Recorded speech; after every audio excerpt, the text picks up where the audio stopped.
Hello everyone, in this tutorial I will show you how to calculate the weighted average in Excel. Okay, so let's get started. Here in the data set we have some assessments and we need to calculate the weighted average for the scores. Okay, so to do that let's first calculate the weighted scores.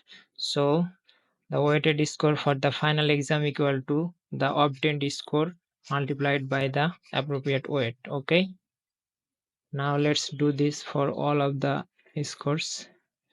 Press Alt equal to find out the weighted sum. So this is okay, the weighted sum of the assessments. Okay, now to calculate the weighted average we need to divide this amount or divide this score by the sum of the weights. Okay, so insert the sum function and the weights.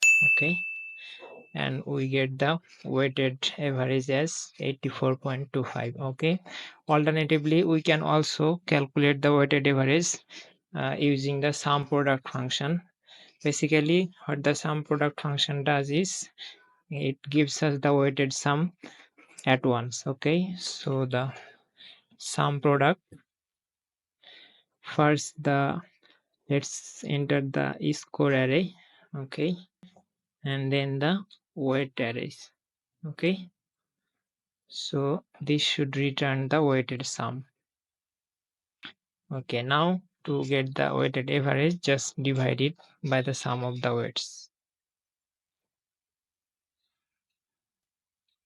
Okay, that's it. So the weighted average here and calculated earlier is the same. So this is the way to calculate weighted average in Excel. Hope you find this video useful.